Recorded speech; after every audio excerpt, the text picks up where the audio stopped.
ગ્રેવીમાં મસ્ત મજાના ચણા નાખી દીધા અને મસ્ત મજાનું 5 મિનિટ ઉકાળ્યું એટલે શાક રેડી.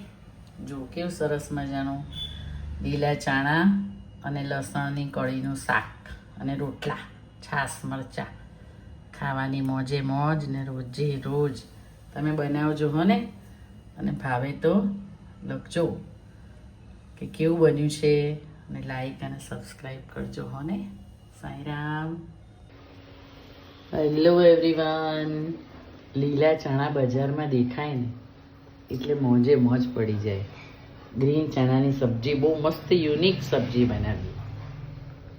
મસ્ત બોઇલ થવા મૂકી દીધા છે. પિંચીક સાજીના ફૂલ અને એક સહેજ ખાંડ નાખી છે, જેથી કરીને ચણાનો કલર એકદમ ગ્રીન ગ્રીન રહે. તેલ મૂકી દીધું છે.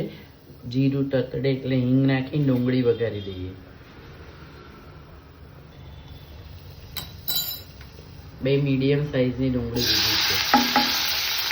સરસ ફ્રાય થવા દઈએ. 15-17 લસણની કળી લીધી છે. હવે એને ડુંગળીમાં ફ્રાય કરી દઈએ.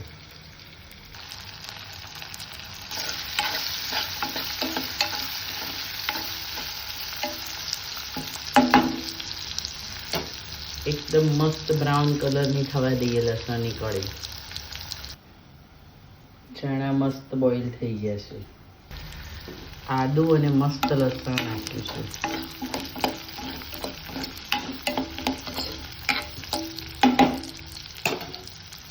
એક ટામેટાની ગ્રેવી બનાવી દઈએ.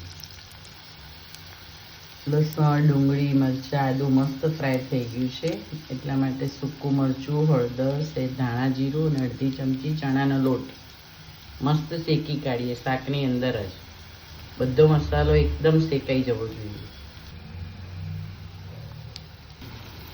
એક ટમેટાની ગ્રેવી બનાવીને મીઠા વગર તો ચાલે જ નહીં. હું તો ભૂલી ગઈ. ચાલો મીઠું નાખી દીધું છે અને ગ્રેવીમાંથી સરસ તેલ છૂટું પડી ગયું છે. એકદમ ઉકળતું પાણી નાખીએ.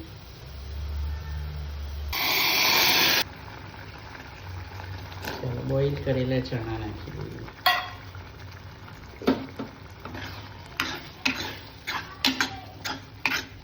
ચાલો 5 મિનિટ થવા દઈએ શાકને. શાક એકદમ યમ્મી રેડી થઈ ગયું છે. લસણની કળી અને લીલા ચણાનું